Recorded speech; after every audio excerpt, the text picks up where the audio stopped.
Good afternoon and welcome to the regular city council meeting. Today is June 20th, 2017. It's 4:30 p.m. and I am not Charles Schmitz.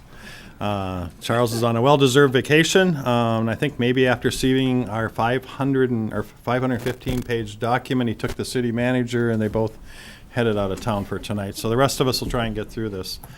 First item up is a consent agenda item. I'll offer the motion. Second. We have a motion and a second to approve the consent agenda item. Any discussion on anything? Hearing none, all in favor say aye. Aye. Opposed? Motion carries. Item 2A, consider a motion approving the issuance of a lawful gambling permit for Sioux Trails Chapter of the Minnesota Deer Hunters Association to conduct raffles at the gambling at Best Western. This is on the September 18th. I'll offer the motion approving the issuance of the lawful gambling license. Second. So we got a motion and a second to approve this. Any discussion on this item? Hearing none, all in favor say aye. Aye. Opposed? Motion carries. Moving on to 2B. Consider a motion approving the issuance of a tree service license for Keck Tree Service. Motion to approve.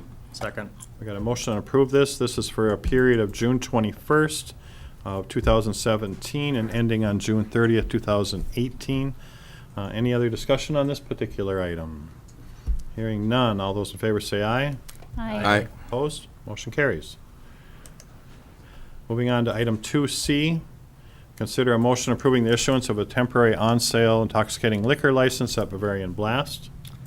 I'll offer the motion to approve the issuance of the temporary on-sale intoxicating liquor license for Bavarian Blast to sell alcohol during Bavarian Blast at Brown County Fairgrounds for a period beginning Thursday, July 13th and ending Sunday, July 16th, 2017, subject to compliance with all city and state requirements.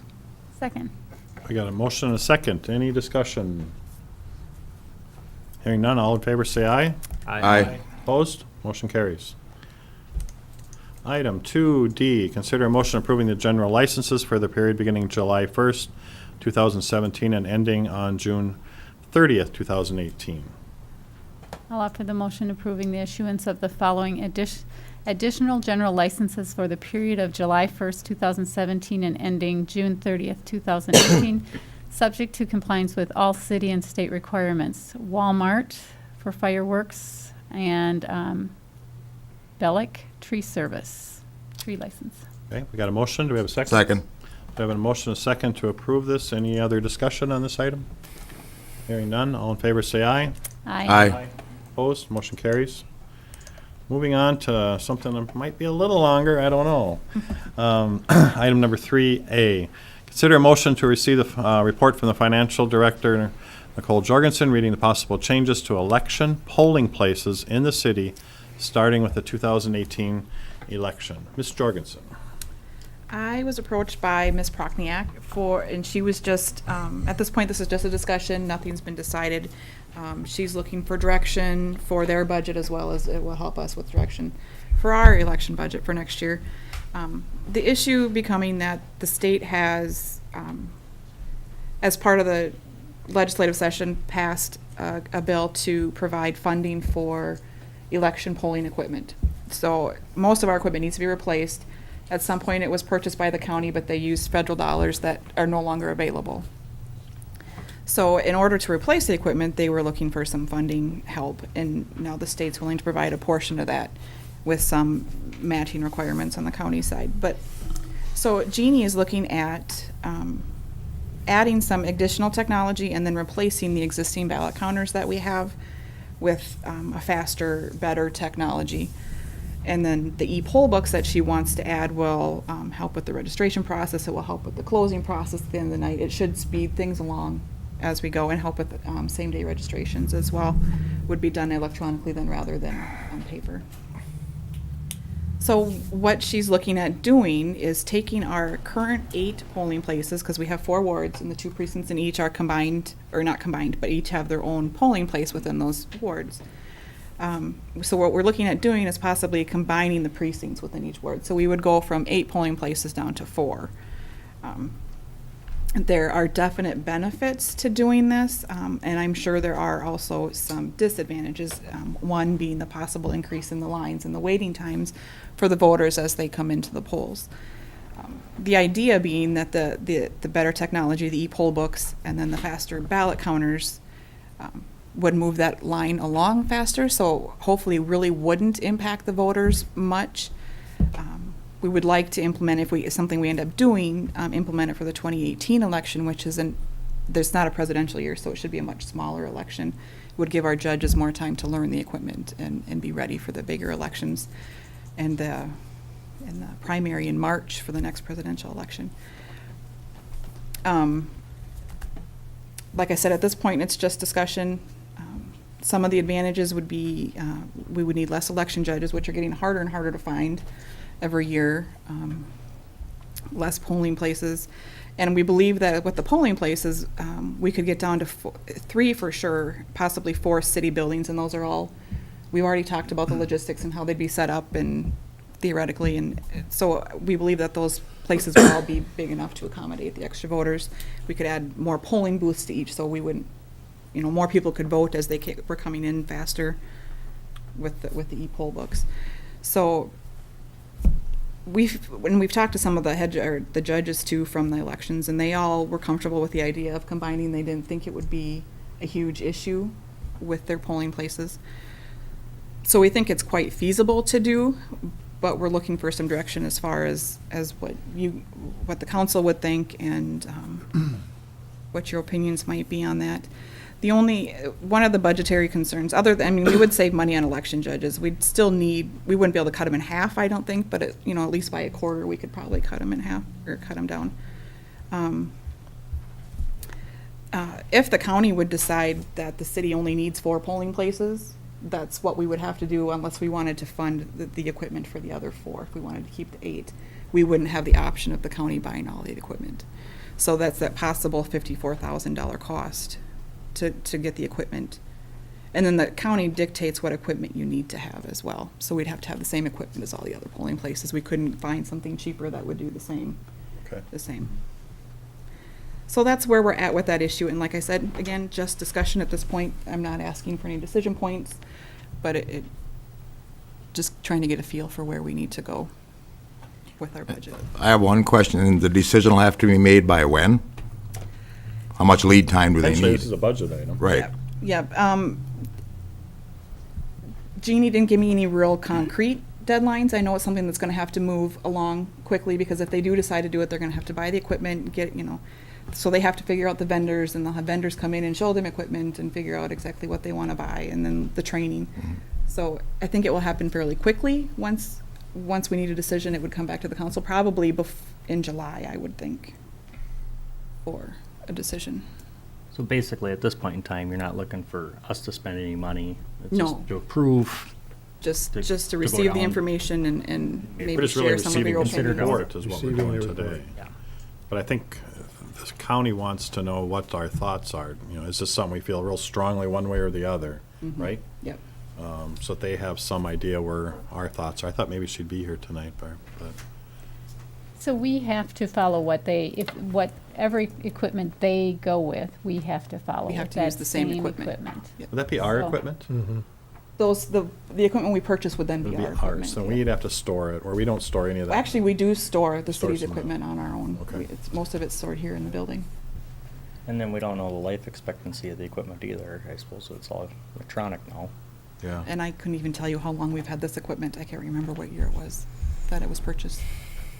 Mr. Vice President, one other matter just I'd like to point out for the council's benefit is this new law that was passed also requires each city before the end of the calendar year to actually designate its polling places for the following calendar year. This is an annual requirement.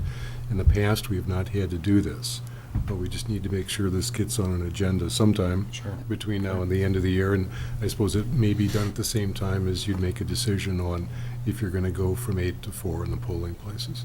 And I think that you've been working on the locations, and that information could be provided. So whatever that would be, if it's going to be 8 or 4, we'd I have think it's those the fourth options. one that's still in question, but 3 of them I think we'd be we're pretty sure. on. Well, I know when Jeannie brought this up to me for the first time, my first thought was, we have a lot of folks that, Brown County is a very strong polling. We vote here, a very high percentage, but a lot of folks have voted at the same location for many, many years. And there's always confusion when we switch polling locations, and we have done that some. I did ask Jeannie, I said, what would we do about advertising that information? And she said they would more than likely take the lead on that educational piece. So that made me feel a little bit better if we were to go down to 4 locations. What I read here is we would save $53,000 by not having to purchase the equipment. And we would have less election judges that we're paying for, so we don't have an actual dollar amount there.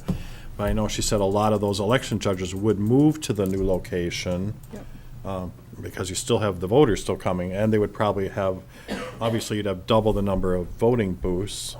So the thing is, my question there was, do we have large enough places in the city to accommodate that? And that's where she said they were still, like at that time, she hadn't really met with you yet. So there was Civic Center, there's here. Civic Center, the. Community Center. Community Center. What was the 4th place? The 4th one is the one that's in It's question yet, we questionable? don't know about yet.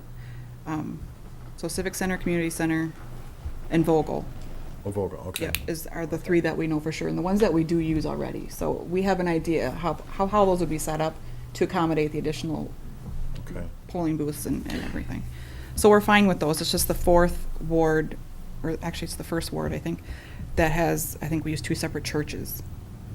And I don't know that either one of them would be able to accommodate that increased flow. So we still have to work that out as far as. Could we go to what that 5? one Could would we have, I suppose you can't have 1 ward with 2 precincts. It has to be all or nothing? If we couldn't find a large enough place? Because I know if you go to the event center, you're probably gonna have to pay rent. Right, and that's what we haven't Maybe- checked into yet either. Okay. So those are things we'd still have to work out. I'm sure we could find a spot, and one of the churches I think would be large enough. We just have to think about our layout a little bit differently than what we've And done. maybe in the paying rent past. isn't all that bad, since we're saving quite a bit of, if we went this route, we would save some money anyway. What the rest, comments from the rest of you? Thoughts? Yes, no, not sure? Well, I guess I would be Well, going, if I we would be could in favor of going to 4 if we feel we can accommodate and save some money at the same time.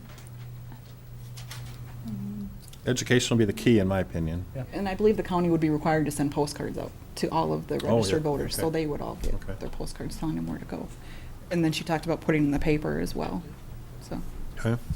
And probably, I'm sure, using social media would be one of the avenues too, so. It means there's a smaller election before the presidential, Yeah, and, it'll be nice to save some money on the judges, because in that presidential year, we'll now have a primary in March as well. Right. So we have that additional election that we'll have to Yeah, staff. yeah. But this is just to accept the report. Yeah, let's so- just accept the report. I want to make sure that she's getting the feedback that she needs to hear from us, Okay. so. Anybody else any input on this? So I'm hearing that we're somewhat in favor. I myself don't have an issue with it. I mean, it's new, it's a little bit of education, learning process, but If we can have the large enough locations where people can get in and out, I don't want voters to sit and wait and wait and wait to get in line to. Well, it might vote, be so. that we maybe just have to use a hotel too, other than church, maybe like the Best Western Sure. or something.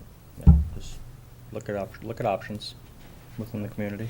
If you think worst case scenario would be, okay, we have an election, a presidential election, you have people waiting for so long, then the next time you maybe need to add, Yep. Another polling place or another option Or change the way or it change flows. the way we've Yep. done it, but. I think I remember Jeannie saying you can't use schools anymore, so that's no longer an option. So- And there are less people coming to the polls on election day, with early voting and absentee voting That increasing was as right, much that's as it the other has. thing she mentioned too. There's less people coming to the poll, and Yep. I can see that continuing to decrease, so Yep, that's a good point. 'Cause, it may be a little more proactive to go down now and take advantage of that decrease. I'll make a motion to receive the information regarding the possible changes to the election polling places in the city starting in 2018. Second. Okay, so we have a motion and a second. Any other last-minute discussion on this? Hearing none, all in favor say aye. Aye. Opposed? Motion passes. And moving on to large topic next, the putting green. Consider a motion on how to proceed with the putting green. Mr. Schmitz? Tom Schmitz, Park and Recreation Department, Vice President Schultz, counselors, you have before you the action form that was prepared by your subcommittee, of which 2 counselors here were on that subcommittee. Staff is just looking for further clarification on how to proceed. I know we have Putting Green Incorporated representatives here, including the Executive Director, Tracy Ranich.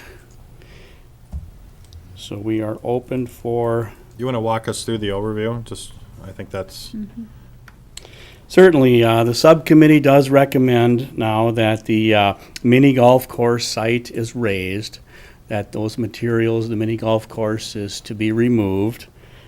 There are a few assets, a few amenities on the site, including the shade structure, picnic tables, some benches that could be used at the site or other municipal areas or parks if Putting Green Incorporated desires to donate those to the city. My understanding, and I think we previously heard this, that they plan to have a public auction to sell everything they can sell. You have directed the city attorney to prepare a lease agreement with Putting Green Incorporated to operate the community gardens. So that is in process at this moment. We have one local quote to hire a contractor to come in and bulldoze the site. You see that number before you. I think it ranges from $40,000 to $50,000. Tom, could you talk about that a little bit more? Now, was that 40 to 50,000, was that prior to breaking up the cement and hauling all that out of there? My understanding is probably the higher price tag, the $55,000 cost would be to remove the concrete and the foundations. I see Mr. Curry coming up, who might have an answer to that question. Thank you. I do, Vice President Schultz. That 50,000 was to have a contractor remove all of the cement and re-landscape it. I think 40,000 was just to remove the cement and not to re-landscape it. Really? Now, after we met down there, I got another price from M&R to break up that concrete so we can remove it from the street department. So they gave me a quote of $3,850 to break it up and load it in our trucks. Oh, nice. Now, if it's clean cement, meaning no re-rod, they will take it for free. If there's re-rod in it, it's dirty cement, and we won't know that till it gets broke up. There's a disposal fee of $2,400. Okay. So worst case scenario would be $6,250 to get rid of the cement, having us haul it, and assuming it's dirty cement. Thank you. And there was some talk about the trees, Mr. Schmitz, and Yes, certainly we're aware of the landscaping on the site. That was designed to be of natural, vegetation. There are some trees on the site that we would recommend keeping. Probably not a whole lot of those, but we would prune those up, and we would recommend maintaining those, at least until the council decides really what they want to do with that site on a long-term basis. So the other vegetation would probably be removed.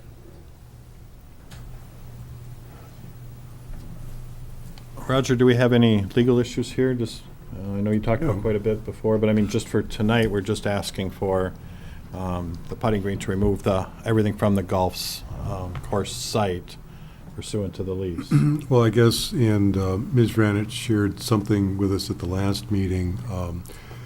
The tenant is obligated to clear the site, and she was candid indicating that Putting Green doesn't have $55,000 to do that.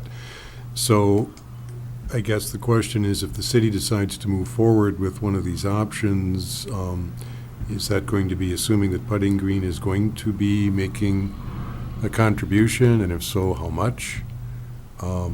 If, we're going to be using city staff to do the hauling, is their time worth something? Are we just going to eat that?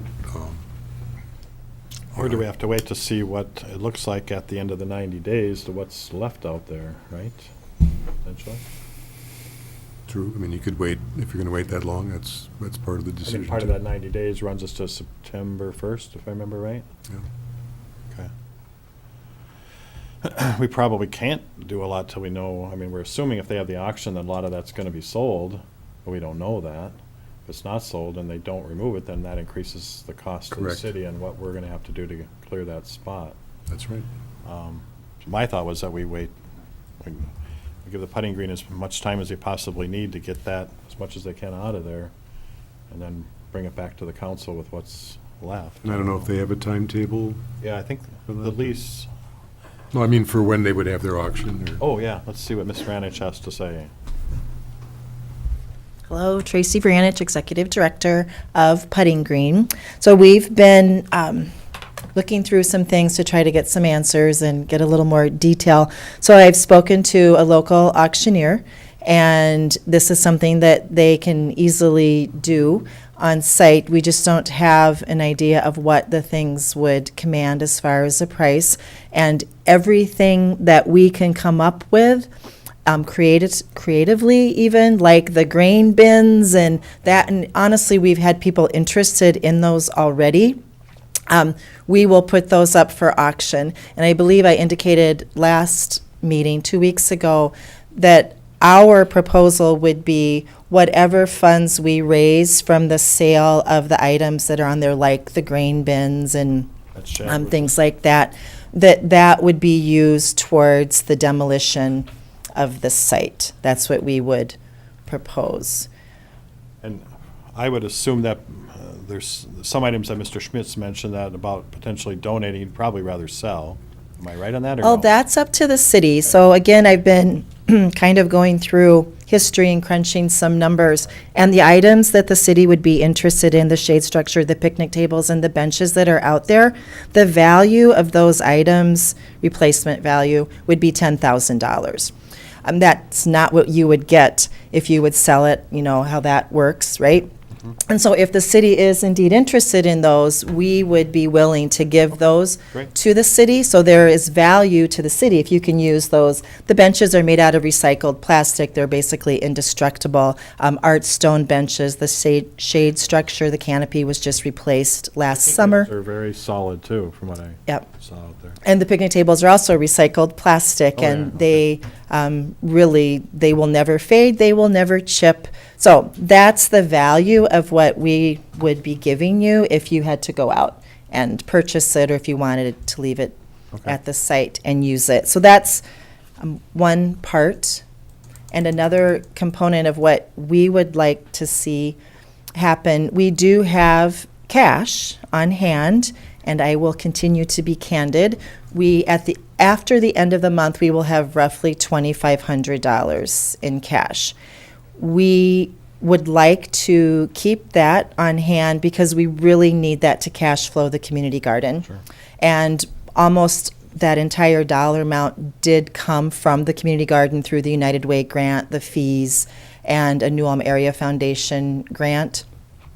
So we really would like to keep that for the garden rather than have it go towards the demolition. Oh, so you asked, I'm sorry, the auction. That's in my notes too. So the auctioneer, he can do it this summer. So I told him we needed to have this completed for sure by September 1st, and he did not see an issue with that. But we also have to understand there are fees associated with it. So there's a $1,500 marketing fee that they demand, and they will take a percentage, of course. So nobody's going to get wealthy off of this, but we believe that is the best way to dispose of the assets and get the most money Sure. out of them. Thank you. Yes. Questions? One question, you just quoted that roughly $2,500. So in our report here, it doesn't say including your assets. It just said that Putting Green claims to have less than 10,000. Was that kind of your number for what the assets are on the No. property? That was, so when I gave that number, Tom and I, Mr. Schmitz and I were speaking on the phone, and I was in my vehicle, and he asked for a number, and I hadn't gone through our accounts receivable or payable Okay. and that, so it was just kind of, well, I can tell you it's less than 10,000. I can tell you it's not enough to clear the site. So that's why I just gave him that dollar amount previously. So I guess one other point while I have the microphone, if I can be allowed, we do appreciate the city working with us and exploring alternatives for the site. And we do feel on behalf of, for the community and the city, and that we understand that this will be an expense for the city to clear the site. And if we had $50,000, we wouldn't be before you today. We would still be operating. But I also want it known that the improvements that we've made to the site, I also put some numbers to that. And I would like the city to understand, the community to understand that I'm kind of ballparking here, but it's roughly $100,000 in capital improvements that the city is getting, from the parking lot to bringing in the black dirt to creating the storm ponds, contouring the land, and the trees, as you spoke about, bringing the utilities into the site, the water and electric and all that. So it's roughly that. And then the community garden has a rough value of about $40,000. Again, I'm just talking about capital improvements, not wheelbarrows and hoses and things like that, from the black dirt to the sheds to the deer fencing. So a lot has been done, and so I just felt you needed to hear some dollar amounts to that. So you are getting a much better site than the construction fill site that Putting Green took over in 2004. And I appreciate that. I think that's really important to talk about that, so I'm glad you brought that into the discussion, because that wasn't a built-up property way back when you first walked into that.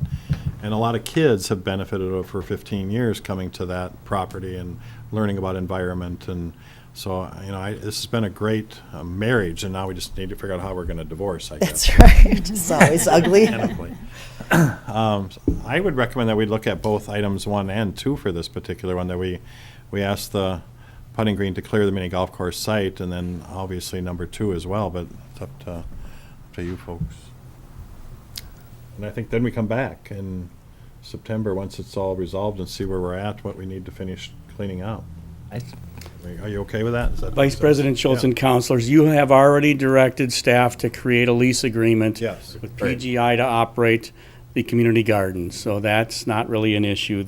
As the action form states, it's simply to order them to remove everything from the site other than the gardens. So I think a simple Right. Well, motion of that nature would be appropriate. Let's see if we can get that motion. But they can't afford to. So when you say remove everything from the site, are you saying concrete also, Tom? Oh, Is that- I guess That's the recommendation, and we'll see what they can do. Right. Yes. And we're going to have to pick up what they can't.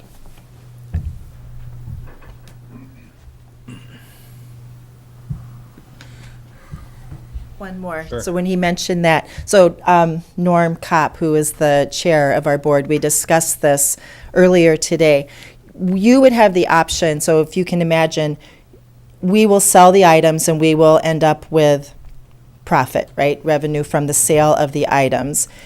Decide whether or not you want us, if we get, let's say we net $5,000, do you want us to go in and do $5,000 worth of holes or $5,000 worth of plants, or would you just rather us turn the proceeds over to the city and then it can go into your pot of money and then be utilized ever how you wish, whenever you wish, to do the demolition? So just as you think of a motion, Sure. consider that Mr. Schmitz, I option. think, good point. What's your thoughts on that?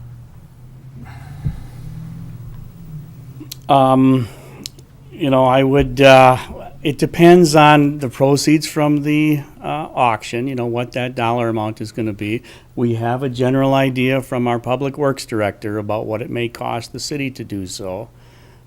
Maybe that final decision can be made later about the concrete. Kind of what I'm thinking. I don't know if the city attorney has a recommendation on that. Well, Mr. Vice President, you're dealing with a number of different issues here. Right. And how far you want to go with any particular order. If you order Putting Green to remove the property, it's certainly, that's what the lease provides for. If they don't do it, then they're not in compliance with the lease. And I think we understand the extent to which they can do what they can do, but I think it would be appropriate for them to be ordered to remove the fixtures from the site And fixtures would mean, it would not mean the concrete, it would mean any structures, the bin, unless you want to keep the shed.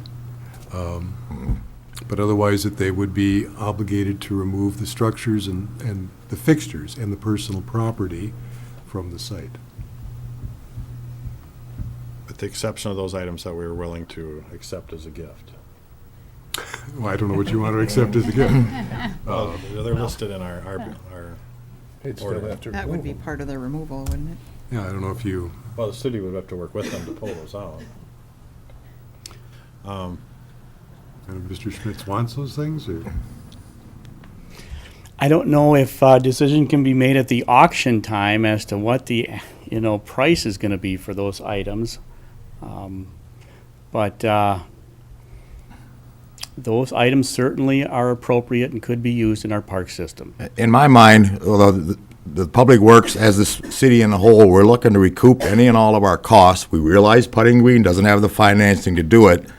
In my mind, in the meeting I was at, auction off what you can, those proceeds go to the city, because we're gonna have costs. The the street commissioner knows, I know, those costs could go a little higher than our projection. Yes, they could be less, that would be great. That's my thought on it. Instead of, the bench we gave you was $50, it cost $500, and I understand that, you don't get, unused equipment, but that's my take on it.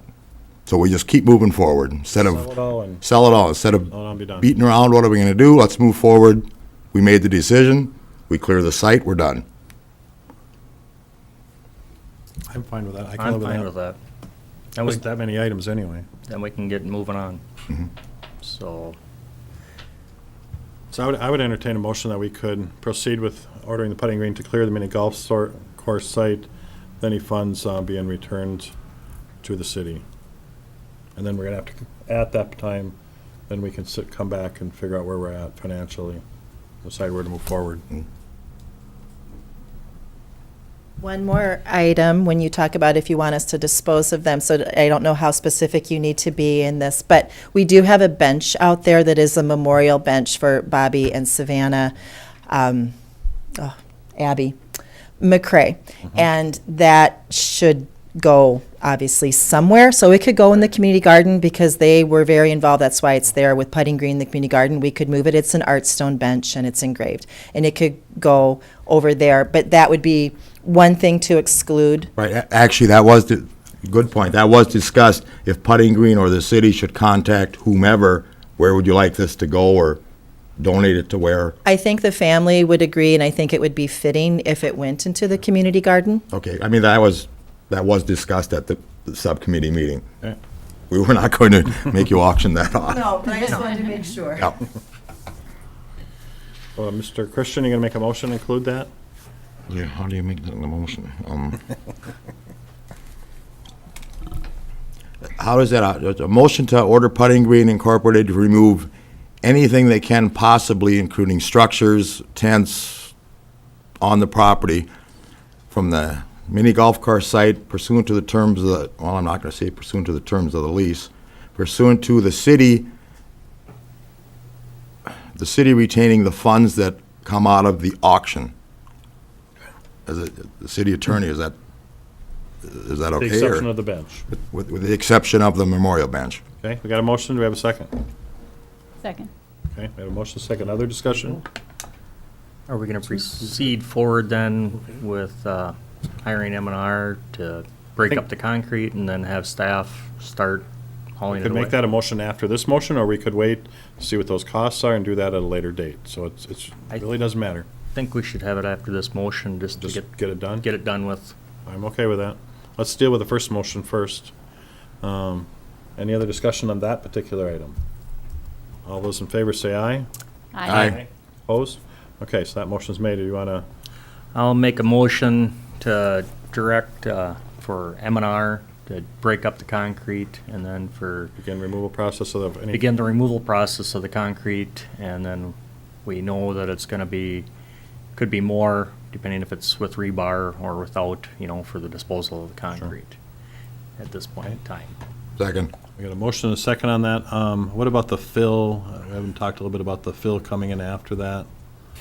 You want to we mentioned at our meeting, we talked about, once we get the concrete out, we're gonna have a lot of holes, and we talked about bringing some fill in. I would recommend that that's in part with the concrete removal. Okay. If we're going to have, bulldozers and payloaders and trucks in there, let's get the concrete out Get fill put in. and fill any holes. Okay. and Is that part of, you depressions okay as with that part of your necessary. motion? I will add that to the motion to backfill where the concrete's been removed and from where equipment's been in. Okay, So, and that's okay with your second, Mr. Christian? Yep. Okay. Any other discussions on that particular item? Hearing none, all in favor say aye. Aye. Opposed? Motion carries. Thank you. Phew, okay, now let's move into the next one. Item 4B, consider a motion to receive bids for the City Hall interior lighting replacement project. Mr. Zabel, you want to just talk a little bit about this? Fill us in on where we're at? Vice President Schultz, councilors, we went out for bids for upgrading interior lighting for City Hall, upgrading to LEDs, and the bids came in significantly higher than was expected. They had only 2 vendors that were bidding on the fixtures themselves. We had, 5 vendors, or 5 local electricians that came in with the bids, but only 2 vendors that were supplying the lights. That was part of the cost. And in talking with the consultants, the engineers, there may be some other cost-saving alternatives, but have not heard back from them on that yet. The projected cost that we've got was the replacement of light bulbs was the $35,000 is what we kind of went off of for the cost of the project.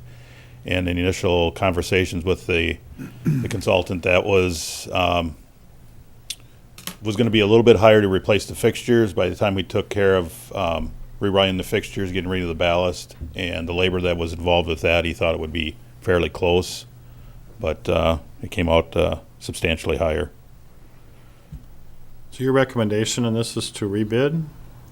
I think we need to, look at some rebidding, possibly looking at taking a room or two and replacing some light bulbs in the existing fixtures and see how they work. That was part of his concern, that the existing light fixtures wouldn't work or reflect the light correctly with the LED bulbs that were being put into it. So there might be some other options to take a look at and see what we can do, and then figure out how we want to proceed after that. So the one question in your report is the staff is recommending just changing out those lights in certain areas like the conference room, see if they do work, if light distribution is an issue, and then go from there. Correct. Yeah. Okay. I have some concern. I just worry about, even if the LED lighting works in old structures, it's still an old structure. And what's going to happen 2 years from now or 3 years from now? I just like to at least look at some bids that would just replace all of it. I think it just, I know that government buildings that have went LED have had significant savings in costs. Attached to the Yeah. is the savings over the year. It's 4608 is what was projected. And my guess is that's lighting in new light fixtures, not lighting in old fixtures, right? That's just reducing the wattage. Okay. From what he's got from the existing light fixtures, we'd have 1891 kilowatts, and the new ones would be 8461. So coming down about 10,000 kilowatt. Sure. And then there would be some rebates back from the city also, about $3,000 roughly, going off the wattage also. So we can put it in your great hands to bring us back some much better bids. Well, and depending on, if they're gonna be removing the ballast, your fixture's just holding that equipment. So all your equipment would be new if you're removing the ballast and putting in the LED with the driver. All of that's right in that bulb, so it doesn't really matter how old that fixture is. Correct, yeah. Yeah. It would be, essentially it'd be a new lighting system, it would Right. be just the old Just the holder is. holder would be the same, and it's the reflective basically on the lay-ins, not so much in here, but on the lay-ins in the office and stuff, how they're set up to reflect the light now. he doesn't know how that would distribute the light with the new LED fixture. Because there's been some complaints of the new LED lighting that it's too bright. Right, there's 3 different levels is what they showed us. There's the 32, 4,000, and a 5,000. Yeah. And we were looking at the 4,000 range is about what got for illumination now. Because I know some government buildings that actually end up shutting off every other light because it just got to be too overwhelmingly bright. Correct. Yep. Okay, they're a lot stronger. Okay. So anyway, you'll bring back some bids if we deny this tonight. Okay. With that information, I'll make a motion to deny the submitted bids for the City Hall interior lighting replacement project and authorize staff to proceed with their pilot replacement with the bulbs, conference rooms, or whatever rooms they think need to be tried. I will second that. Motion and a second. What's your timeline? When would you come back to us? Hopefully by the end of the year, take a look at it and see what. Okay, any other questions, comments? Okay, then all those in favor say aye. Aye. Aye. Opposed? Motion carries. Thank you, and don't go too far. Consider a motion to approve the bid for this City Hall security upgrade project. Can you give us a short overview on this as well? Yes, we're looking at doing some security upgrades. In your package, you can see that they've got some windows that we're putting in front of the finance area and also upstairs in the engineering and inspections department. The window that's in the base bid is the picture with the desk full of stuff, kind of the darker picture in the pass under tray. That window, around the frame, around the edges of it, is left open a little bit for communication. You can see there's no communication or speaker in the center of the window. The alternate bid was the brighter picture where you can see it's kind of the glass bypasses itself on each side in the middle of the window. We're also looking at doing some security upgrades with in front of the council tables here. And that's pretty much it. In the base bid, there's some replacing of carpet and paint in the chamber area here and also in the finance office, being that there were the counter in the finance office is going to have to be taken apart and redone. And so there's going to be some carpet changes out there. That's in the base bids. The alternate bids were for doing some carpet and painting in the rest of the city hall.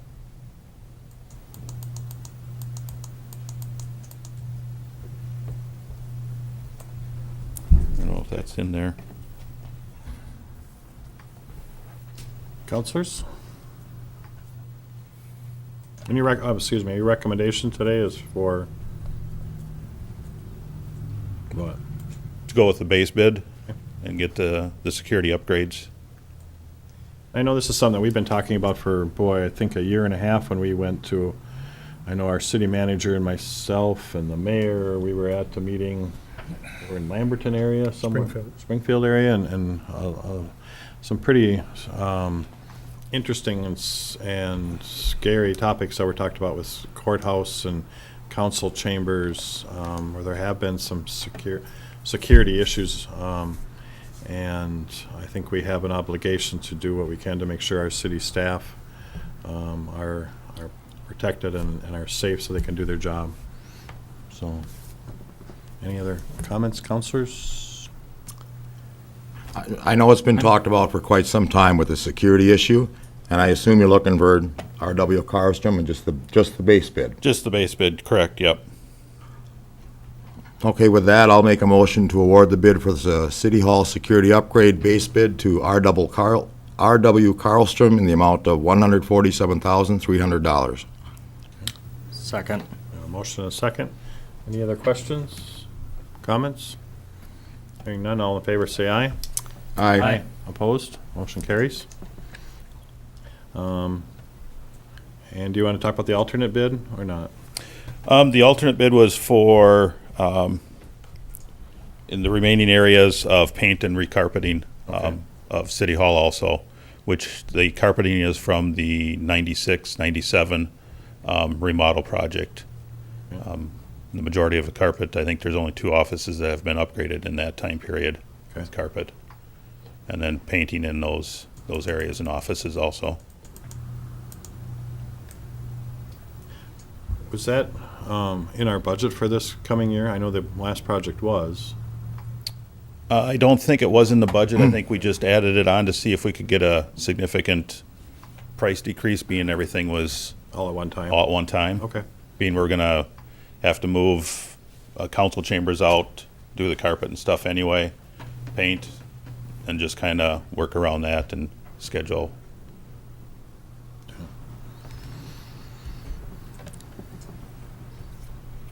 So, So you're looking for a motion then to do alternate 1 for low bid here? Is that how is I'm? that your recommendation? Well, That's up to you guys. Council to direction. I know, I'm just seeing what, You know. what the recommendation is. We've got a pretty big swing here from Yeah. 76,921 to 139.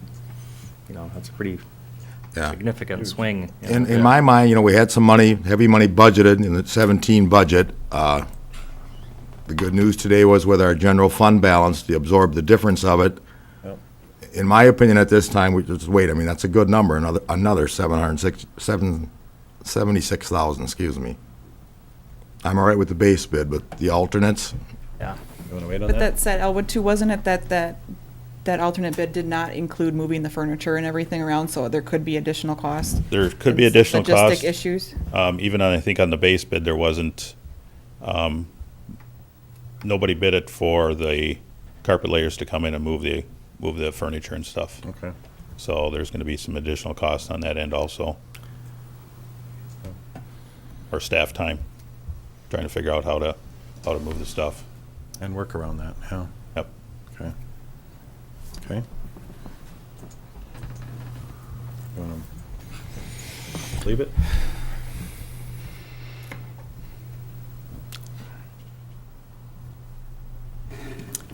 I think it'd be nice to get it all done with, but yet, you know, toying over the 2 numbers there, and they're So, quite significant. Can you and- explain a little bit more the impact on our budget or the percentage? You have some percentages here that,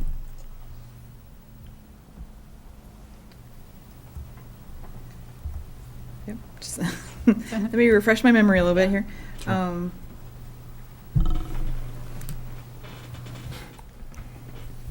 The general fund balance is currently 57.35% of the budgeted expenditures.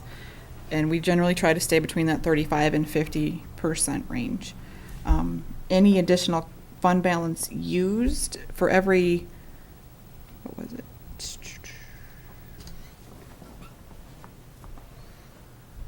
Had that figured out. so it would only drop the fund balance percentage by less than a Less than a percent. percent. Oh, yeah. Yeah. So we could easily absorb it, and if we're planning on doing it at another time, then you're gonna have to remove all that stuff again. I don't know. question for the finance, that little bit, that percent, was that just on the 147,000, or was that including alternate 1 and alternate 2? That was including the alternates, both alternates.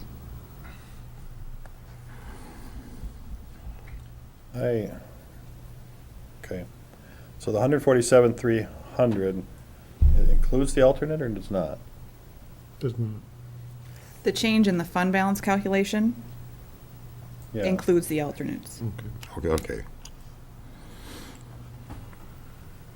but that would not give you the window baffle system?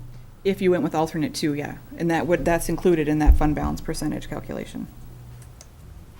The full cost of, Okay, alternate 1 is just paint and carpet. Yeah. Alternate 2 would be the window baffle system. And neither of them are included in the base bid. correct. Okay, that's what I thought. I want to Okay. make sure I was understanding it correctly. So we have about another 90,000 on here. And what do we plan for this project? 100. 100. Ouch. Oh, yeah.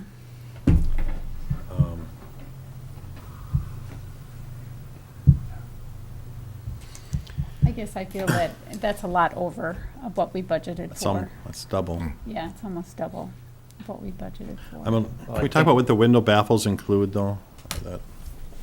That's the window screens up on, is that the bulletproof glass? Yeah, It's call the it. difference between, so if you look at the pictures, Yeah. Yep. those first two pictures are the baffled window system.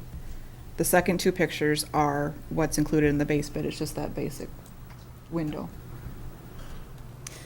So for another 15,000 of the alternate bid, then we could do the other windows in the first two pictures. And the benefit to the baffled windows, or is it just look, or is it It's- just I think it's more cosmetic? aesthetic. I don't know if the sound travels better in one or the other. From the conversation I had, the second two pictures, that's in the Le Sueur Police Department. I actually made a stop up there to talk to the person that was working. She said unless they're really hard of hearing, they haven't had much problems. The baffle system, it's more aesthetic, and talking with the consultants, both about the same on the hearing and speaking aspect of it. I guess when I look at the two systems, the one that just has the opening at the bottom, when I walk up to a system, I always feel like I need to lean down and talk, if they can't hear you. Whereas I think aesthetic-wise, and I would think certainly sound-wise, the baffle system would be an advantage. Well, in the baffle system, they'll still have that slide under tray in the counter. Right, but isn't it open, it's not kind of, Well, the baffles, I think the glass overlaps itself Yeah, in and then between, so there's kind of open air in between. right, there's Yeah. more area for sound to travel through, instead of on the other two pictures, it's around at the frame and on the ends of the glass for the sound to travel. Well, and I've worked for 17 years behind security glass, and I can tell you, item number 2, you have a lot of individuals who come to the counter who are very soft-spoken people. If you have conversations going on in the hallway, it's really hard to hear. So it's a constant issue with that item number 2. Item number 1, I've been over to Nicolet County. I know their system over there. That's not an issue at all. And that 15,000 for customer service is, we get very frustrated. We can't hear. They can't hear us. And then people get frustrated. And people are already frustrated when they're trying to figure out a building permit or pay their electric bill. Or I just think we have to try and make sure we can serve our customers progressively. So maybe we want to look at approving that alternative 2 and maybe not look at carpet and paint somewhere down the road. Because we were originally budgeting for security upgrades, not doing Yes. flooring and Right. paint. Yes. Right. And to me, that's a security issue. We can always carpet down the road, and maybe we carpet in so much each year and take the, So which one are you saying, this one no, the other one. and That's much more better. this one? Absolutely. Okay. Well, they're the same, though. So that I think third I'm one. ready to make an attempt at a motion Okay. here. So I'll make a motion to award the bid to R.W. Carlstrom for the base bid, leaving out alternate number 1 for $76,921 and adding in alternate bid number 2 for $15,650. Okay, we have a motion. Do we have a second? Guess I got a question. I mean, that alternate two, is that apple to apple, the two different companies doing that for the baffle system? Between the two bids? Yeah. I don't know what, 'Cause we're they were given the base bid and then equals that they could bid on. So it should be the same, might be a different company, but they should be Just a the same different type style, of. the hole or the Yeah. slides. Now, we don't have a second yet, so we should have a second before we I have will discussion. second that. We have a motion and a second. Now, do we have any other discussion?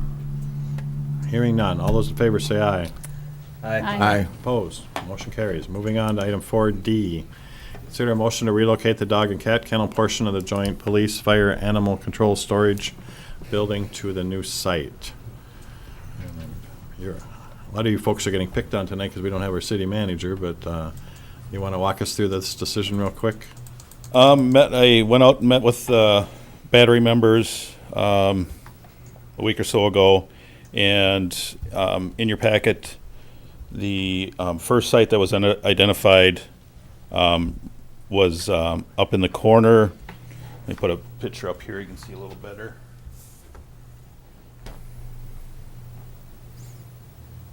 Was up in this corner here. There's actually a cable fence that runs along the white squares here. Those are dog training articles. It comes up to this light post here, makes a jut back towards the dog pound, and then continues on to the north. Suggestion was made to tuck it up into this area here, right along the cable fence. And then in talking with staff, it was talked about moving that fence to the other side of the new kennel, so we'd have access from the compost road. So then in discussions, it was, well, the cable's already moved on the north side of that office building that they use at the compost site, to either put it up there or move it down to the end of the cable fence onto the access road going back to the battery itself, moving it down in this area. Just to provide access for the animal control officer. And it sounds like this is a move that everybody's okay with? Yeah, like I say, the battery pointed out the spot there up in the corner with the cable fence. And then, like I say, in talking with staff, we just extrapolated from there on, the fence is already moved on the north side, or do we move it down to the end of the road and leave the fence where it's at? Okay. On that way. Okay. Find out about the difference in electricity and water. A slight, my understanding, according to the city manager, a slight increase in the water and electricity hookup just because it's a little bit further away. Correct, yeah. There'll be a little bit of cost in that. Not much cost, there was some. Okay. And out of the two, the battery, did they have a preference, south or north of the little shed, or? Oh, Okay. So with that, I'd entertain a motion. So which is the easier access, the one moved to the right? The closest to the road on the well, top? closest to the road here would be about the same as putting it to the north of the shed on the compost site there, because the fence is already moved. Or we tuck it up in this corner here on the south side of the shed and move that cable fence around it. And cost-wise and, site-wise, they're all about the same. It's just kind of, where do you want it located? Original location had some concerns by the battery as far as where their practice area was for their horses, if you recall that discussion. So this is the new site that apparently everybody's in agreement to.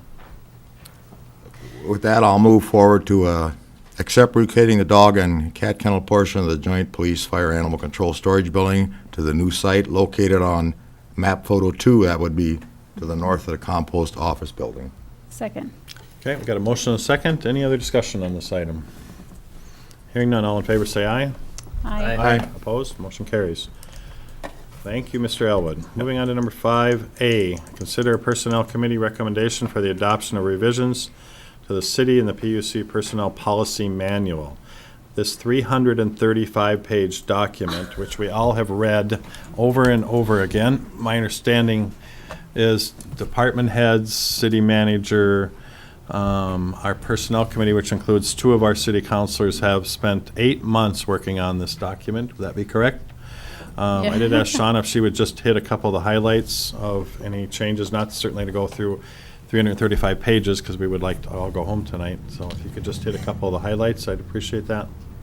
Thank you, counselors and Vice President Schultz. Yes, I would be up here for probably 2 to 3 hours if I went through everything. We went through it extensively. There probably hasn't been an extensive review ever of the personnel manual. We looked at the league model handbook. We looked at other policies of the city, and did many updates.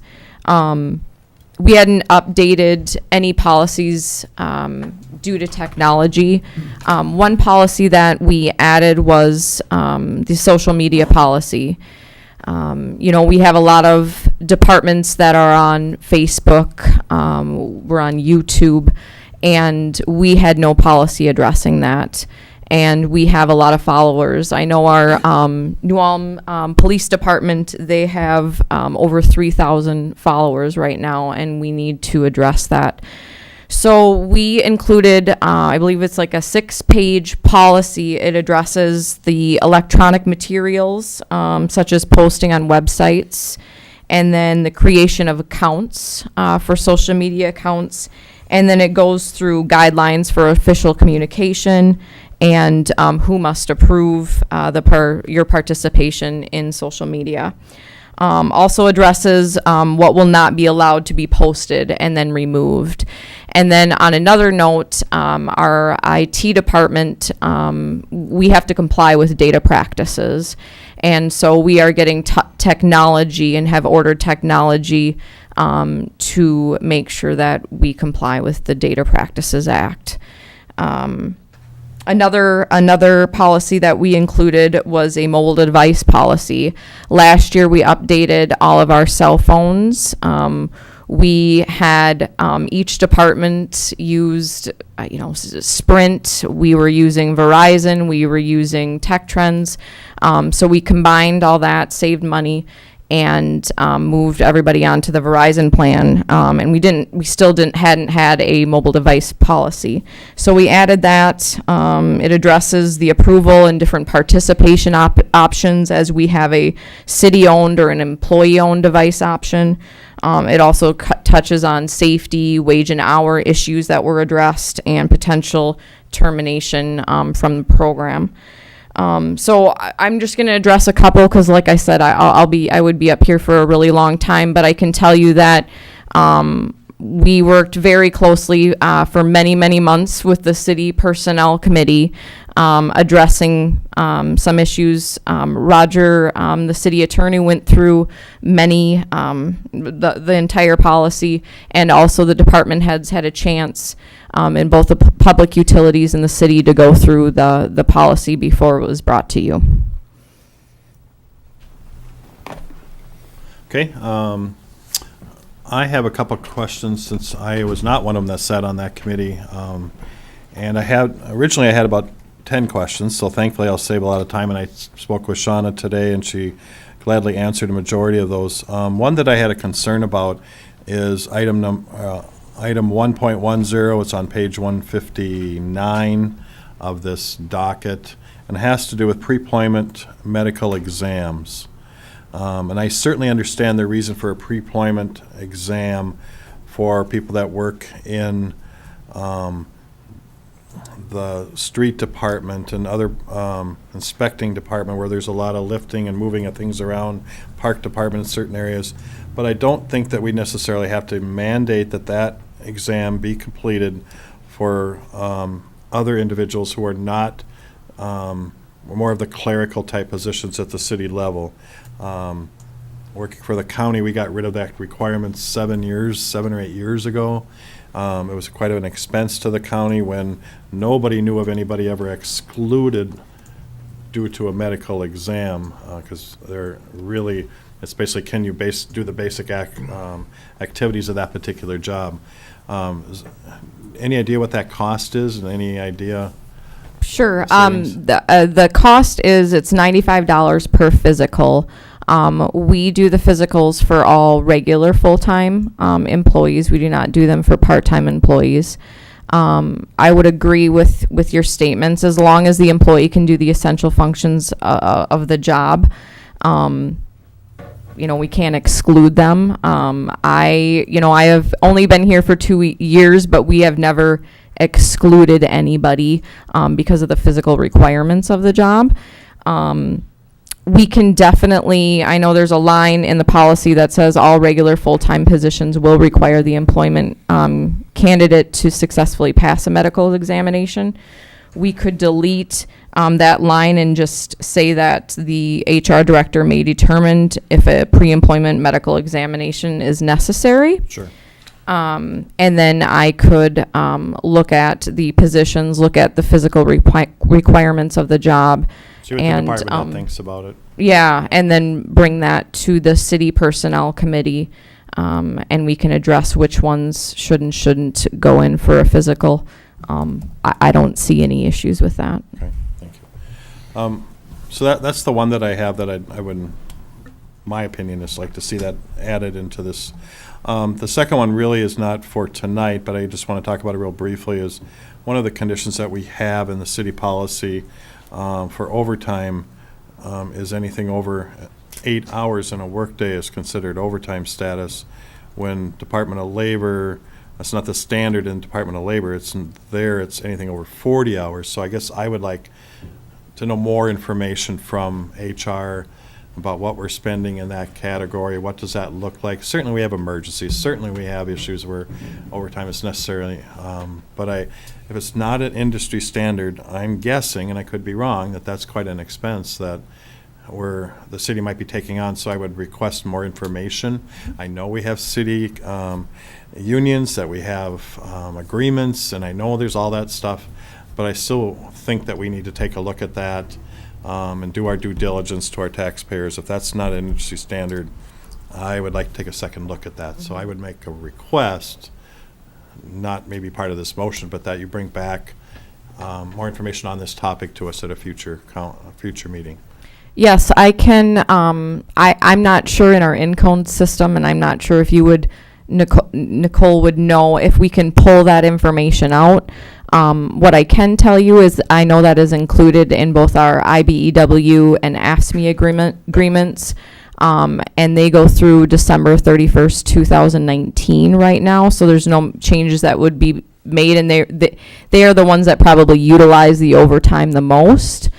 I would say the PUC and city non-union employees do not utilize much overtime at all. And that's what I'd like to know more about. Sure. What is it? If it's not a big number, I'm not going to worry about it that much. But if it's a larger number in some of the unions, I think we have to talk about it. Sure. At least have a discussion. Yeah, and yeah, I can see what information I can pull together for you. Those Absolutely. are just my So- things, but I know Counselor Mack and Christian haven't seen any comments on your end.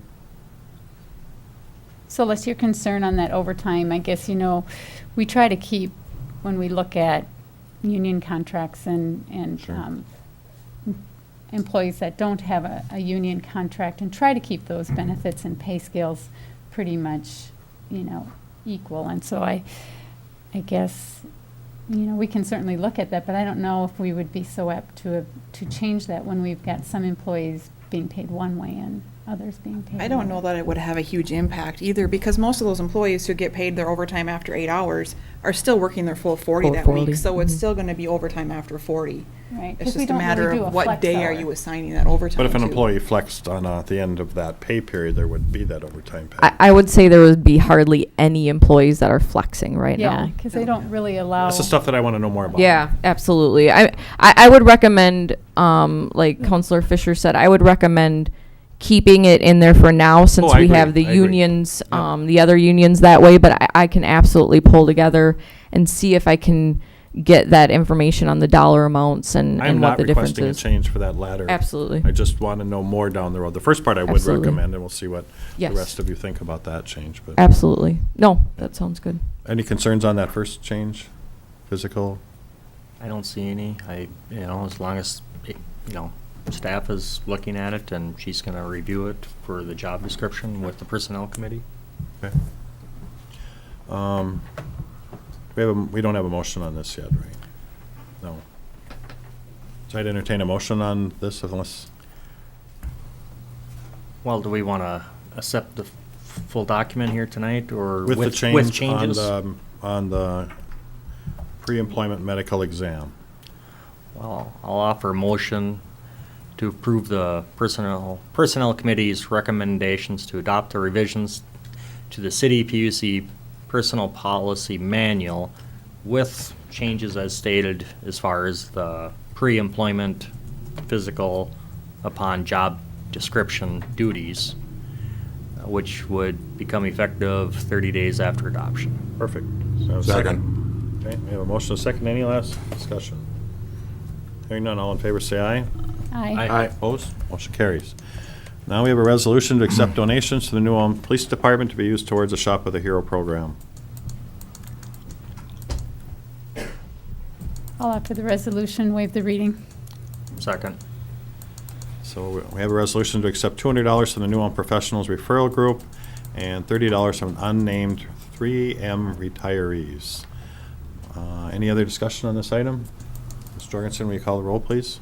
Counselor Fisher? Yes. Counselor Mack? Yes. Counselor Christian? Yes. Counselor Schultz? Yes, motion passes. Item 5C, consider a resolution to accept donations offered to the city and the Park and Rec Department for identified purposes.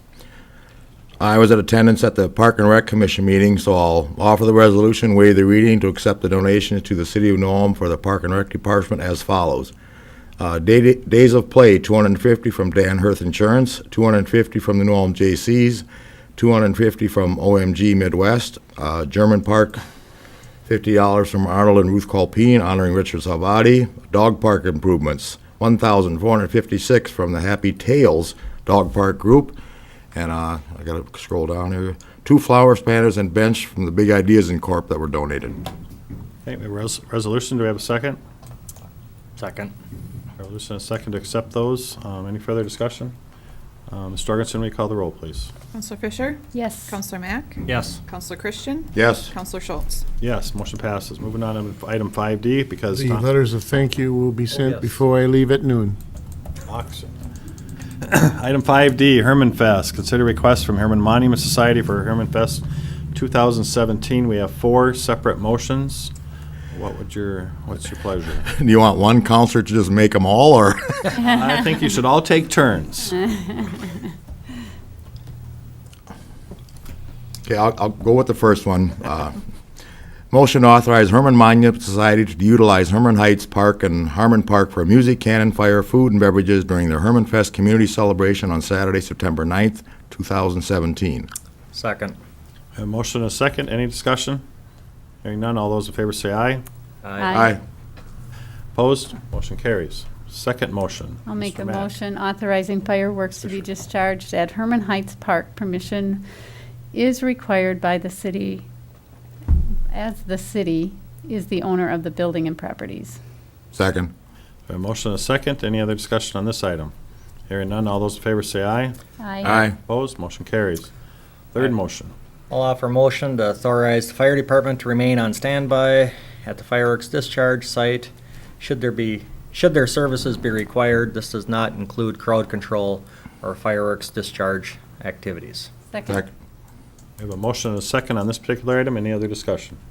Hearing none, all in favor say aye. Aye. Opposed? Motion carries. Moving on to last item. I'll Go ahead, Larry. offer the resolution, waive the reading to authorize the temporary closure of Center Street between Garden Street and Highland Avenue from approximately 8:15 p.m. to 9 p.m. on Saturday, September 9th, 2017, to accommodate the fireworks discharge. Second. Okay, any discussion on this particular item? We do have Mr. Firth here. Anything new? Mr. Hamilton. Vice Chair, I believe they are aware they'll also have to get the authorization from the county, because it is a county road. They're aware of that? Mr. Schmitz is coming up. He must have something he wants to add to.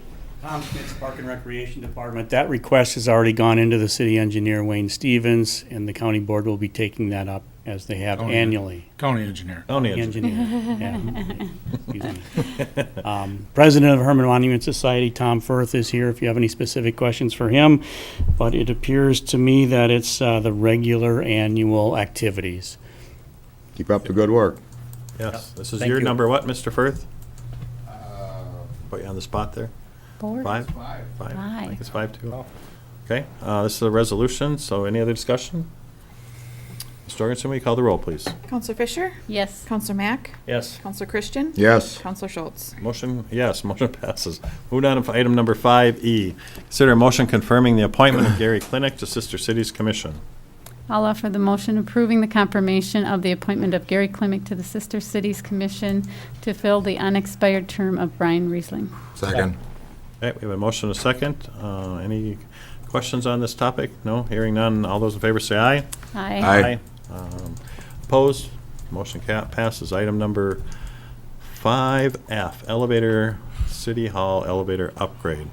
Mr. Elwood, come on back up. You're Mr. Popular today. Vice President Schultz, councilors, we've been working on elevator upgrades for City Hall and also the library as the same vintage, same model. As you can see in your packet, replacement parts for the elevators are no longer available. So it's been the recommendation, the company that does our inspections, to look at doing some upgrades to the elevators. As you can see here, we've budgeted $60,000 for the upgrades. MEI, Minnesota Elevator Incorporated, put in a bid, and so did ThyssenKrupp out of the cities, which they're part of the Alliance Buying Power, is how we got in contact with them. It took a while to be able to get 2 quotes on that. I'm waiting on some information back from MEI on some electrical work. I was just in contact with him today. He called. He is getting close with that. But we're looking at also, the library board is also looking for some direction on the upgrade of the elevator car itself. The actual elevator upgrade is just to the power unit itself and some controls in the elevator shaft and on the car itself. ThyssenKrupp came with a bid of roughly about $12,000 to upgrade the interior of the car. Library board was kind of waiting on to see what city council decided on the elevator here.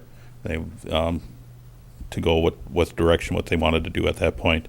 Minnesota Elevator did not give us a bid on the upgrade. I was waiting to see what council wanted to do on that end of it before I went out to get the information from them on that. So right now, what we're looking at is just dealing with the controls. You do have 2 solid estimates from MEI and Thyssen on that. Correct, yes. Yep. One question on that bid, though. The first one talks about the bid is good for 45 days. You got that bid in March. Are they still willing to honor that price, or do we need to rebid that? The last time I talked to them, they were willing to honor it yet. I would have to double check. It's been a while since I talked to them. I would have to take a look at it. But you can see it was a substantial increase from the first quote we got back was in January of 16, and it went up substantially from then. Yep. Councilors, what are your wishes? I guess, thinking that we budgeted 60,000, both the quotes are over the 60,000. Minnesota Elevator still doesn't include upgrading the interior of the current elevator. I'd like to go back and have them rebid it so we have the solid information, so we've got the ThyssenKrupp for the upgrade, but we don't have Minnesota Elevator. But did we ask for that on the first quote? No, we didn't. Actually, Thyssen, they came down with a contractor, an electrical contractor, and when the bid came back, it was all of this other stuff was on there. So I'm correct, the 2 bids that you received, that is what you had asked them to bid? The 60,000 and some change on MEI and the 75,000 on the Thyssen, those are just for the elevator updates for the operation of the elevator itself. Those are solid bids, yes. Those are apples to apples. Correct. Those are apples, okay. Yep. But we're still not sure about the other upgrade for the interior. That's where I was gonna wait and see how, if you decide to do an upgrade on it, I can get a bid on it from MEI, or we can keep with what we've got inside. The update with the services that we have our elevators looked at, is it in line with the state elevator inspector that we're going to have to do these eventually or not? Do we have a time frame on that? Well, the elevator update for the car is just cosmetic. Cosmetic. That's Okay. all. That's all that is. So it still functions? It's It's the Okay. on the electrical end. It's smoke detectors, placement of those for recall of the elevator car to the appropriate floor. There's some code issues there. There are some code issues with the elevator equipment room itself, getting ventilation. There I just received information back from a engineer that our elevator rooms will suffice the way they are, so we don't have to do the updates there. Okay. I have been in contact with the state elevator inspector, and he's aware of that also. Okay. All right. Well, then I feel a little bit better, Yeah. knowing the other information, but it'd be nice to know what the upgrade would be yet, but I would be fine tonight to offer the motion to Minnesota Elevator for $60,633, towards the city to proceed forward with the City Hall elevator upgrade. Okay, we have a motion, do we have a second? Second. A motion and a second to approve the elevator upgrade. We're a public building, we need to provide that service for everybody, so all those in favor approve the motion, say aye. Aye. Opposed? Motion carries. Moving on to item number 5G. I guess one, Yes. do we want to, I still wouldn't mind getting the number for the interior, Okay. if we want to consider that for down the line. Can you bring, what kind of ticket item is that? What are you talking about for dollars? Well, from Thyssen it was 12 grand to do the Okay. elevator, Yeah. Second bid. $12,455 just to do the interior of the elevator. But then you said there's some electrical work coming too? Yeah. Yeah, the electrical work I'll have to come back with. Okay. on- Why don't you can you bring that back together as a packet then? Do you want, from MEI, you want an elevator, car upgrade bid also? Let me amend that motion if it's already been voted on. No, I didn't think so. No, but we've approved the bid. We approved the bid, For the elevator control upgrade. Extra stuff. but not the, But do you want to upgrade the cars? That's the question. You want to spend that extra, well, yeah. not knowing what MEI is, but I'm guessing it's going to be in that area of that 9, 10, 12 grand. It's just cosmetic, I don't think. Is it just, And as we long as you're just budgeted saying it's 60. That's strictly just the interior of the car. That's Just nothing, Cosmetic. yeah, the upgrade itself is going to take care of the controls in the car, the controls outside the car, the equipment room, the controls there, the pump, the oil reservoir, that Okay. kind of stuff. So you'd be bringing back to us the interior of the car. Correct, yeah. I did not get a bid from Okay. MEI on the interior of the car, if you want me to bring that back. Yes, I'm requesting, I think I hear you saying, yeah, bring that I'm back to us. kind of requesting that. I would Yeah. like to know, and Doesn't need to be a part of a motion, we're just asking to bring that back when you're Okay. ready. All right, thank you. Item 5G, number 1 and number 2, consider a motion to receive the annual financial report for fiscal year ending December 13th, 2016 for the City of New Ulm and the Public Utilities Commission. Earlier tonight, or this afternoon, we heard a presentation on these reports. What are your wishes? I'll offer the motion to receive the annual financial report for the fiscal year end December 31st, 2016 for the City of New Ulm and to New Ulm Public Utilities Commission. Second. Motion and a second. Any other discussion on this item? Ms. Jorgensen, anything you want to say? We're looking good. It's in good financial shape. All right, all those in favor to approve the financial report signify by saying aye. Aye. Aye. Opposed, motion carries. Item 5H, consider resolution authorizing the early retirement of December 1st, 2018 through 2019 payments of the general obligation permanent improvement revolving fund bond series 2009A on December 1st, 2017. I'll offer the resolution, waive the reading. Do we have a resolution? Do we have a second? Second. Okay, resolution second. Ms. Jorgensen, anything you want to say on that? This, Just general? in talking with PFM, our bond management company, they recommended this one being called early. There was a second one that potentially could have been, but we decided the cash flow or the cash balance within the bond sinking fund would be a little too depleted if we called another one early. We'll have the option to do it next year at that time. if we And need our to. interest savings on this particular item, $26,530. Any other comments? This is the resolution, so Ms. Jorgensen, will you call the roll? Counselor Fisher? Yes. Counselor Mack? yes. Counselor Christian? Yes. Counselor Schultz? Yes, motion approves. Item number 5A, modify the city code dog and cat leash law. Hello, Mr. Vice President Schultz and Councilors. Tom Schmitz, Park and Recreation Department. Some of the overview here I'd like to point out simply is the fact that the City Council on October 19, 2004 took the leash law out of parks and put it on the trail. And since then, we have not had the specific leash law in parks. There's the general leash law that you see in the packet here, which requires leash or under direct control of an accompanying person. This request came to me as staff. I brought it to the Park and Rec Commission. The Park and Rec Commission recommended that we reinstate the leash law in parks. And the request has come from Happy Tales Dog Park Group. And I know we have some representatives of the group here that would like to speak to this issue. And your name and address for the record, please? Jamie Weniger, 1116 South State. Okay. Basically, our number one reason for wanting to reinstate the leash law is a safety for all concerned. Not only for you or your dog, but also for myself and my dog. Here are a few reasons why I think we should have it citywide. A dog that is not leashed can get hit by a car. Not everyone likes dogs and wants to be greeted by dogs or cats. Not all dogs are friendly with other people or dogs. They can jump on an elderly person and knock them over, or even knock down a child. They can harass wildlife. They can get in the face of another dog, some who will respond with unwanted actions, which could likely result in expensive vet bills. They can be shot. They can eat something or get into something that could hurt or kill them. Or they could be lost or stolen. So basically, for not only our safety, but for the dog's safety as well, is what we're looking at reinstating the leash law. I had one comment. I think I'm in my mid-50s now and been in this town for quite a few years.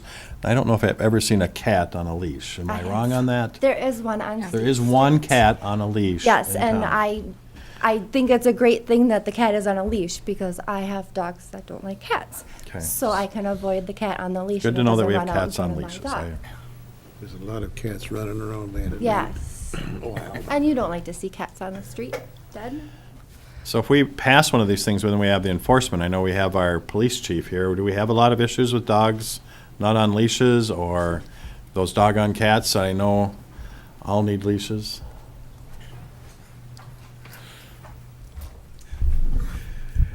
Myron Whelan, City of Nome Police Department, and right now, City Attorney Hippert's dealing with an animal issue, but overwhelmingly, a stray dog is normally captured by either the animal control officer, assistant animal control officer, and then put into the pound where it is maintained quite well. The air conditioning out at the pound is much better than the law enforcement center.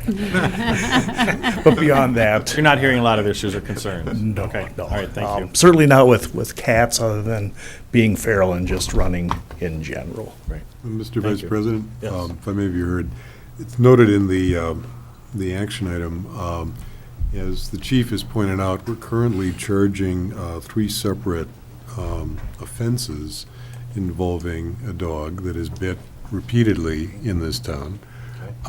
It is a very serious problem.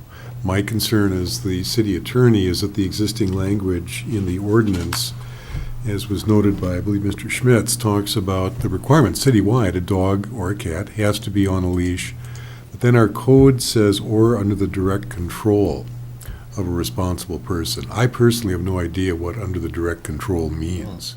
Okay. If you're within shouting range, does it mean you have your hand on a collar?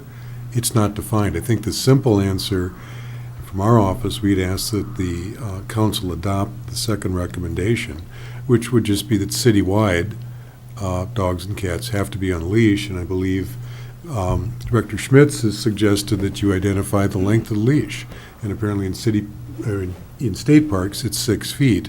And I suppose I was wondering why, but I suppose that's intended to address a situation, if you have your dog next to you, but it's on a 40-foot leash, it's on a leash, but it can do a lot of damage before you could stop it. So 6 feet is what the state has. Correct. And anyway, whatever you decide on that, but I'd strongly urge you to adopt the second option. Thank you. I wanted to the 6 foot I think is a good idea. However, in somebody's own yard would not be the 6 foot. So it would be to the perimeter of their yard. Yeah, because your property be your own private. property. Right, so off property Off would pro- be the public 6 property. foot, which is very reasonable, I believe. Do we need to do anything with the ordinance then, Counselor? Yes, we would have to amend that, I think, to delete the language about direct control and address the length of the leash, and also if there would be an exception if it was on property owned or occupied by the owner. So, how did this all come about? Was there an incident, or it's a general consensus in New Ulm that this is a problem? Being an owner of 3 dogs, and we take our dogs often outside without a leash. And so I just think there's a lot of people that have dogs out there, and they're not always on a leash. And they're very well controlled. So I'm just curious about how this came about. Is there a lot of, Myron said there isn't Well, a lot. Counselor, we have cases where, again, several children have been bitten by a dog. And I think the concern is that, although I'm confident your dogs are very well behaved, Well, I'm just- not everyone's I are. mean, it may be- And yeah, and dogs, but- and dogs can change. I mean, you could have a Right. well-behaved dog that all of a sudden bites someone. And I think this is the only way we can have a uniform way of dealing with this. It's easy for an owner to understand. Once you Because- leave your property, you have to have a leash, correct? Right. On your property, you are fine. That's with that That's- amendment, that's Okay, right. that's how I understand So it. if they were on your property, they still need to be under, well, we need to address that, because right now, whether they're on your property or not, they have to be on a leash or under your direct control. And as a dog owner, I don't know what under direct control means. I think maybe we could say that they have to be on a leash, but if it's not on your property, the leash can't be longer than 6 feet, because you're really not supposed to be letting dogs run free in New Ulm. Right. And I want to comment on that. I mean, I haven't heard anything strong about the cat law. Good luck to the police department on that one, because, well, then I want to see 500 cats every evening picked up. Do you want to really put cats in there? That's my take on it. Right. I mean, if the other councils feel that way, I just feel like people are responsible for their dogs, and they should be responsible whether they're on a leash or not. Can I make a comment on that? I walk my dogs almost daily, and we go basically the same route, but sometimes we change off the route. And even if there is another dog on the property that's off leash, and it's a very friendly dog, and mine are friendly too, they still come and they want to greet, so they're no longer on. And I have a hard time controlling, and I don't always know if they're going to be friendly or not, so then it scares me. Or, you know what I mean? It's, even if you have full control over your dog on your property, it doesn't mean they're not gonna run out to an elderly person, a child, another person walking on the sidewalk. And I know there's a lot of people that don't like dogs, and they wanna walk and mind their own business, and you come along and they're like, ooh, we don't like the dog, well, then you just walk around the dog. But if they're walking past your house and your dog's not on leash, the dog comes out and greets, they're not comfortable either. I would like to add, I did receive one email, written email in regards to this, and it was a property owner that lives near South Park, near Shell's Brewery, who says that they were attacked more than once by people running their dogs down there. There's a bigger grassier area, and, they're bicycling through there in regards, and they were in support of having some sort of leash law within the community. And then that's gonna add there. Is this an issue that we would want a bit more of a public hearing on? Well, I think if you instruct me to prepare an ordinance, Then we would have it Public when we hearing, have then we the could first vote on reading. it at that point? So we could do that. Yeah. Then we could have a chance for more people to talk about all the cats that are in town on leashes, because I certainly want to hear from them. yeah. One other comment, I was in attendance at the Park and Rec Committee, and the doggy tails people did an excellent job. At first, it was, let's go citywide, then it was kind of backed off. I was uncertain if the city, if we're going to attempt to enforce that. I guess if we're gonna change the ordinance, let's change it once and not 6 months from now, okay, it's working in the parks. I don't wanna come back, redo the ordinance to do it on cities, so let's just do it. But as of If tonight. we're gonna go that route. To make it real clear tonight, we're just instructing the attorney to prepare the ordinance. We're Right. not making the decision tonight, so I want to make that real clear. Do you want, I think it should just be on city property. I don't think it should be citywide. it is citywide now. It's currently citywide. Well, it's citywide that they have to be on leash or under direct control. And under So direct control, if your dogs or anyone's dogs run off of your property, you're probably violating the city ordinance.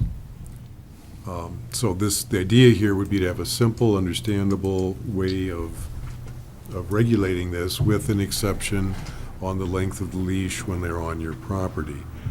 They still would have to be on a leash, but it wouldn't have to be just 6 feet, so they would be able to run, you know. Well, the direct control doesn't require a leash, is what you're saying. I don't know what direct control requires. To me, direct control would be somebody's hand is on its collar, because I don't know how you're controlling it otherwise. If it sees a child and gets excited and jumps, you're telling it to halt or stop, come back, obviously isn't gonna do it. Depending upon the dog, it might, but, you know. But I'm unclear as far as if the council wants to let cats off the hook, or if we're going to include them. I guess Continue to include them. I'm gonna be open with that one. If we okay that with the cats, good luck to the police department. I live on State Street, South State Street too, and tons of, I don't know how many dogs walk by our house daily. Some of the dog owners have something in their hand, but they are not physically connected to the dog. I know of a dog, one of the nicest dogs that I've ever met, plays ball with his owner or her owner, bounds over, picks up the ball, comes right back to the owner, but there's On their property or not? on the sidewalk. On the sidewalk, okay. Now, good or bad, that dog is getting some exercise. If I had a dog that size, I would not be able to run with it. Where this way the dog gets some exercise, but yet it's within control. So I don't know exactly what, Well, again, Mr. I don't Mr. know what Mayor, that the means. problem is what happens if that If that dog takes off. Right, changes his attitude, changes his personality, and how do you distinguish between that owner and that dog and the fellow with the dog that's bitten 3 kids? Yep. Because his position is, my dog is very nice too. Yep. Yeah, but he keeps biting people. Well, that's what I mean. There's a lot. So I think we'll have a full house on the. Well, I'd like to add one more, you know, and I've got a former neighbor that, you know, he considered walking a dog and he would drive down to 3rd South, between 3rd South and 7th South below German Street, near the dog park, and he'd let the dog out on one end, and he drives to the other end and picks the dog up. And that's how he considers walking his dog. And I've heard other people that do that too, but, you know, and I think, you know, that the dog group is also looking at, or from hearing, you know, that there's dogs running down there at large, and when people are getting off, out of their vehicles, or returning to their vehicles near their dog park, they're concerned about the dogs running up to them. Am I We correct? do have a dog park, and I mean, that's what we use it for, is exercising our dog off leash. You know, so we're just looking out for the concern of the safety of the dogs and people. You know, but we have a dog park now. Bring it down there and exercise it. You know, there's plenty of other dogs to play with. Okay, counselors? I'm gonna try to this. Option B, to instruct the city attorney to prepare an ordinance amending section 8.21 of city code requiring dogs and cats to be on leash of no longer than 6 feet, other than in the dog park fenced area. Or when they're on the owner's property. Or when they're on the owner's property. Okay, we have a motion. Do we have a second? I'll second it because it's not the final decision. Let's move it Correct. forward. Okay. Other discussion? We're leaving cats on, or now. Okay, all those in favor say aye. Aye. Opposed? Motion No. carries. No. Ms. Jorgensen, please call the roll. Counselor Fisher? No. Counselor Mack? Yes. Counselor Christian? Yes. Counselor Schultz? Yes, motion passes. All right, we always got a little more time to talk about this. Item 5J, consider a resolution approving the modification of parking restrictions and removal of parking signage. So we have a resolution on 5 different areas. We have the 400 block of South Payne, removing their permit parking only sign. We have item number 2 on 417 First South Street to remove the 1 15-minute parking sign.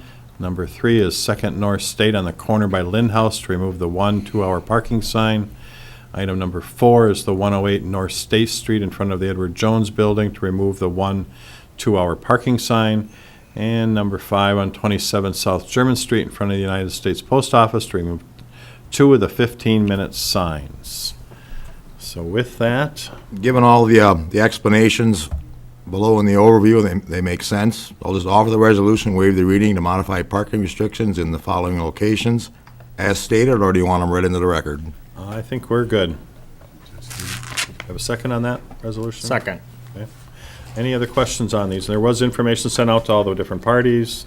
I think there was only one person who had a concern, a minor concern. The rest were all in support of this, so any other comments?